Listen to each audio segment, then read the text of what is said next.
네, 이번 강의에서는 상속에 대해 배웁니다. 앞서 이제 인터페이스에 대해서 배웠고, 두 번째 상속입니다. 상속은 부모 클래스의 코드를 물려받는 것입니다. 마치 이제 유산을 상속받듯이 부모 클래스로부터 무언가 상속받는 거예요. 앞서 배웠던 이 인터페이스와 이제 비교를 해보면요. 인터페이스는 퍼블릭 상수와 메서드를 물려받을 수가 있는 거고, 그 다음 메서드의 바디죠, 정확하게. 메서드의 이제 선언부죠. 선언부를 받을 수가 있는 거고, 상속 같은 경우는 퍼블릭 멤버 변수, 상수와 메서드를 모두 물려받고요. 그리고 프로텍티드 자원, 그리고 뭐 생성자 있는데, 생성자는 물려받지 않고 대신 자식 클래스에서는 부모 클래스의 생성자 중 하나를 반드시 호출해야 합니다. 그리고 메서드 오버라이딩도 가능하고요. 그래서 이 상속에 대해서 1, 2, 3, 4, 4개의 예제를 통해서 차분하게 배워보도록 하겠습니다. 네, 객체지향 핵심 7번째입니다. 자식 클래스는 부모 클래스의 퍼블릭 멤버 변수와 메서드를 상속한다. 네.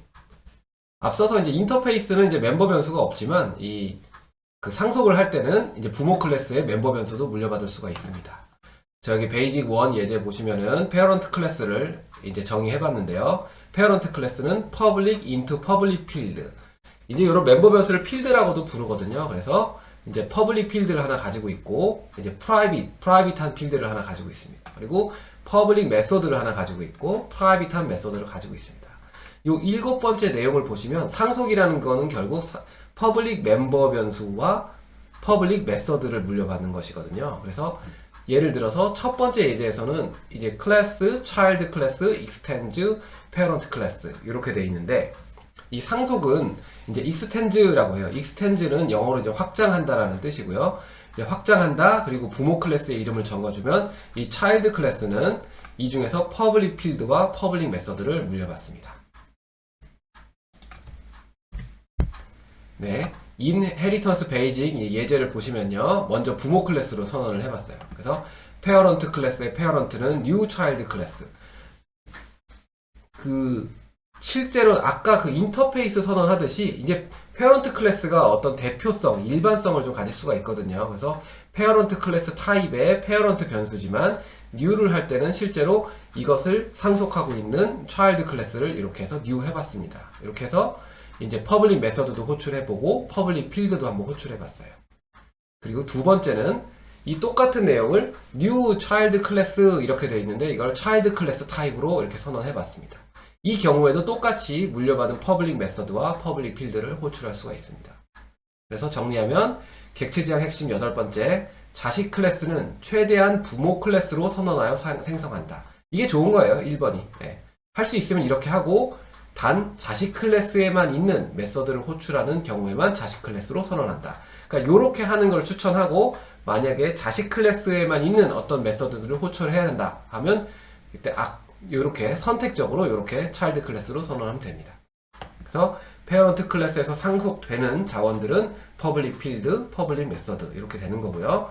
차일드 클래스에서는 익스텐즈 페어런트 클래스 한 다음에 아무것도 하지 않았죠. 아무것도 하지 않아도 적어도 퍼블릭 메서드와 퍼블릭 필드는 상속을 받아서 내가 가지고 있는 자원처럼 쓸 수 있다라는 게 상속의 핵심입니다.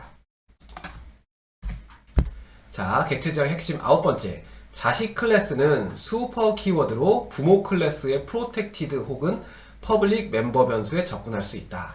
앞서서 이제 8번째에서는 퍼블릭 멤버 변수에 접근할 수 있다라고 했는데 상속에 한해서는 이 프로텍티드 접근 제어자의 자원도 쓸 수가 있습니다. 자, 두 번째 예제를 한번 볼게요. 이번에는 페어런트 클래스가 아니라 부모 클래스로 슈퍼 클래스를 정의했습니다. 슈퍼 클래스에서는 퍼블릭 넘버라는 퍼블릭 필드가 있고 프로텍티드 키라는 프로텍티드 멤버 변수가 있어요. 그리고 프린트 퍼블릭 메서드가 있고 프로텍티드 get key라는 메서드가 있습니다. 그러니까 어떤 클래스가 이 슈퍼 클래스를 상속하게 되면 이 프로텍티드 키와 get key까지도 이 4개를 다 상속할 수 있다는 얘기예요. 그래서 서브 클래스의 경우 슈퍼 클래스를 상속하고 그 get key를 이제 뭐 이렇게 해서 요 서브라는 걸 좀 붙여주고 싶어가지고 여기 추가로 정의를 해봤고요. get key는 요 있는 그대로 걸 사용한 거고 퍼블릭 서브는 이제 별도로 새로 만든 겁니다. 그래서 이렇게 이제 인헤리턴스 베이직 두 번째 예제를 보시면 먼저 이제 추천을 한 게 이제 서브 클래스지만 실제로 뉴 한 거는 서브 클래스지만 선언은 슈퍼 클래스로 했고요. 두 번째 경우는 자식 클래스로 선언을 했습니다. 이 경우에 이제 sc라는 변수에 이제 sc print라는 메소드를 호출하면 이 프린트가 퍼블릭이죠. 그러니까 여기에는 프린트가 없지만 이 슈퍼 클래스의 프린트 메소드가 정의가 돼 있기 때문에 여기 슈퍼 해가지고 여기 보면 슈퍼 여기 해가지고 상위 클래스의 메소드를 호출합니다 라는 게 이렇게 슈퍼하고 상위 클래스의 메소드를 호출합니다가 이제 출력이 되고요. 두 번째 키를 하게 되면 sc 키니까 여기 보면 get키가 있죠. 네, get키가 있어서 서브에 서브의 get키가 호출되는 겁니다. 여기서 중요한 게 뭐냐면 이 get키가 여기에서도 정의됐고 여기에 정의가 돼 있다면 이 하위 클래스에 있는 게 먼저 호출이 됩니다. 예, 이게 우선순위가 호출이 되는 거예요. 그래서 이 sub 해가지고 sub에 있는 get키가 호출되고 키는 sub-km-01-9867 이게 호출되는 거예요. 그래서 만약에 이 메서드가 여기에도 있다 라고 하면 여기 게 먼저 호출된다 이렇게 생각하시면 되고요. 자식 클래스로 선언한 경우에도 sub키를 하면 당연히 이제 get키를 하게 되면 이게 호출이 되겠죠. 그래서 요거랑 동일하게 sub키 해가지고 이렇게 sub키 해가지고 이게 호출된다 이렇게 알 수가 있습니다. 자, 두 번째는 이제 상속의 형 변환입니다. 이건 좀 어려운 내용이니까 그냥 간단하게 언급만 하고 넘어갈게요. 페어런트 클래스는 페어런트 클래스도 할 수 있고 페어런트 클래스는 new의 차일드 클래스로도 할 수 있습니다. 물론 차일드 클래스로도 할 수 있고요. 하지만 페어런트 클래스를 생성하는데 이 선언부는 차일드 클래스를 할 수 없어요. 그렇기 때문에 우리가 기억해야 될 것은 요 세 개, 앞에 세 개만 가능하다 이렇게 생각하시면 됩니다. 네. 그러니까 여태까지 예제에서 봤던 내용이니까 크게 어렵진 않습니다. 자, 상속의 형 변화는 이 인헤리턴스 타입 예제를 보시면 되고요. 한마디로 말해서 부모 클래스를 부모 클래스로, 서브 클래스를 부모 클래스로 선언, 서브 클래스는 서브 클래스. 요 세 개만 가능하다 이렇게 생각하시면 돼요. 요거는 이제 예제를 한번 실행해 보시면 되겠습니다. 객체지향 핵심의 10번째는 자식 클래스의 서로 다른 인스턴스들을 예를 들면 뭐 시스터 클래스, 앞서 봤던 뭐 저기 서브 클래스 뭐 이런 것들이 이제 자식 클래스의 서로 다른 인스턴스들을 부모 클래스로 선언하여 다형성을 구현한다. 이 다형성이 이거예요. 그러니까 카 변수는 new my car. 이게 다형성이라고 생각하시면 됩니다.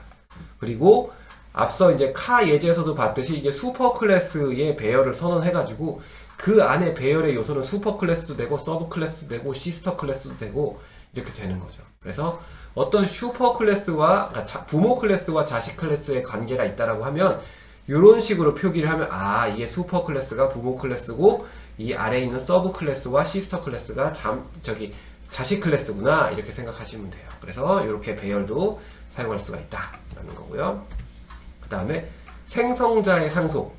이제 생성자의 경우는 원래 서로 다른 클래스, 자식 클래스의 경우는 자기 거를 이제 선언을 하면 되고요. 자식 클래스의 생성자에는 부모 클래스의 생성자를 반드시 호출해야 한다라는 게 중요합니다. 그래서 이제 이게 어떤 이게 부모 클래스가 있죠. 뱅크 어카운트 클래스가 있고요. 그 다음에 이거 이제 자식 클래스를 한번 볼게요. 이제 뱅크 어카운트를 상속하고 있는 세이빙 어카운트라는 게 있는데 이 세이빙 어카운트의 생성자에서는 반드시 이제 슈퍼 이렇게 해가지고 그 부모 클래스의 생성자를 호출해 줘야 합니다. 그래서 이렇게 해주지 않으면 에러가 발생하니까 컴파일 오류가 발생하니까 꼭 요거 부모 클래스에 있는 생성자를 호출해 줘야 된다라는 걸 기억하시면 좋을 것 같아요.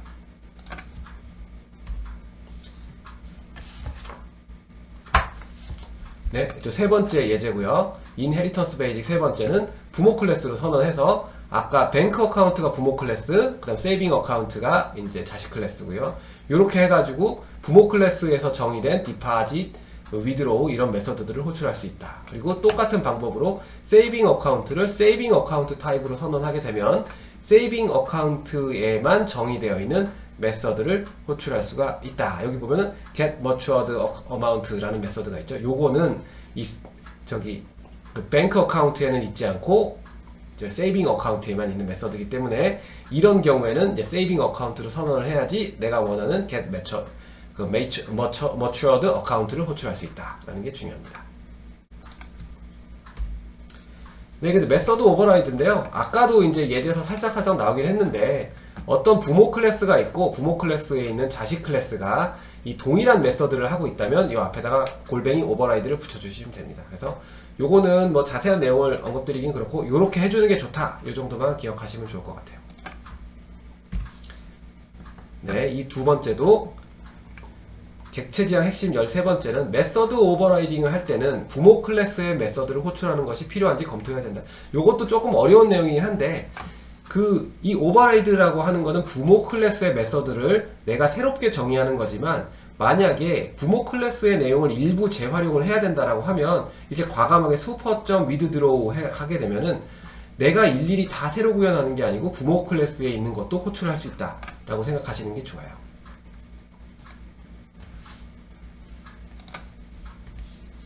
그리고 마지막 이제 객체지향 핵심의 14번째는 메서드 오버라이딩 시 부모 클래스의 접근 제어자는 그대로 쓴다. 필요 시에만 제한을 푼다 라고 되어 있는데 한마디로 말해서 접근 제어자는 일단 초급 수준에서 그대로 쓰시면 되고요.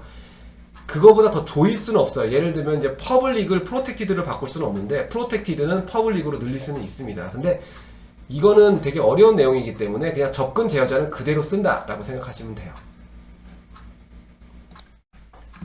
네, VS 코드로 돌아왔습니다. 예제를 하나씩 보면서 설명도 드릴게요. 이 페어런트 클래스가 있고요. 부모 클래스에 있는 페어런트 클래스가 있고 이 경우에 차일드 클래스에서는 페어런트 클래스를 익스텐드, 상속만 하고 있고 내용이 전혀 없습니다. 이 경우에는 어떤 걸 사용할 수 있냐? 앞서 설명드렸듯이 퍼블릭 필드, 퍼블릭 메서드 이 두 개만 호출할 수 있습니다. 그래서 이제 페어런트 클래스로 선언한 다음에 퍼블릭 메서드, 퍼블릭 필드 이렇게 호출을 했고요. 차일드 클래스를 차일드 클래스로 한 경우에도 내용이 없기 때문에 퍼블릭 메서드와 퍼블릭 필드를 호출할 수 있습니다. 예제를 실행해보면